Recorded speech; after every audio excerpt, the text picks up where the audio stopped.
facile, Robert Hossein. Le fin mot de l'info. Oui.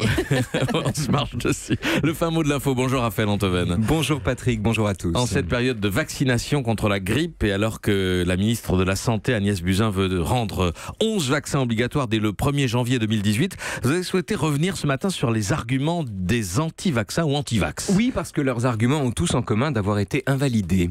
Nous savons aujourd'hui avec certitude que contrairement à ce que racontent les anti-vax, la vaccination ne provoque pas l'autisme.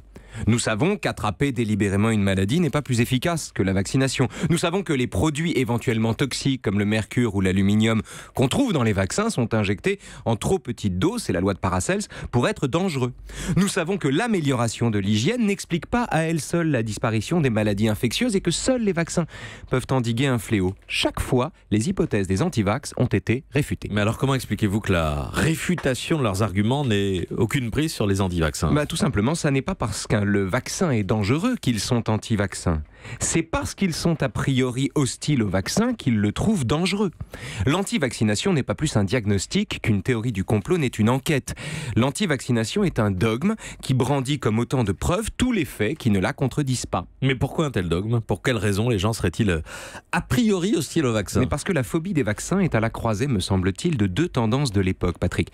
La première, c'est le sentiment qu'avec Internet, tout le monde est devenu expert, ou plutôt l'illusion démocratique que puisqu'on a les mêmes droits, il n'y a pas de raison qu'on n'ait pas les mêmes connaissances.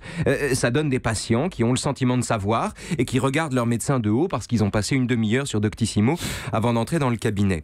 De fait, dans leur immense majorité, les antivax n'ont aucune compétence, mais ils ont beaucoup surfé et croient que ça suffit. Et la seconde tendance ? Le complotisme.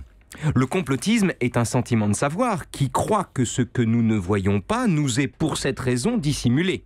Et que ce qui nous est dissimulé relève pour cette raison d'une intention sournoise. Or, avec l'anti-vaccination, le complotisme est comblé.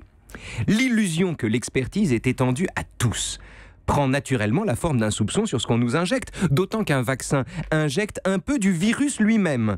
Comment ne pas voir une cinquième colonne, un ennemi de l'intérieur dans le vilain liquide que la loi nous oblige à avoir dans les veines ? Et comment, puisqu'ils le produisent et s'enrichissent donc en le vendant, ne pas penser que les labos nous manipulent ? C'est presque trop beau pour un paranoïaque. Le fin mot de l'info. Il n'existe aucun vaccin contre le virus de l'anti-vaccination. Raphaël Antoven, qui vive dimanche à 13h. Qui vive, on parle du piège de la virilité. La virilité comme un piège par la philosophe Olivia Gazalet, c'était passionnant.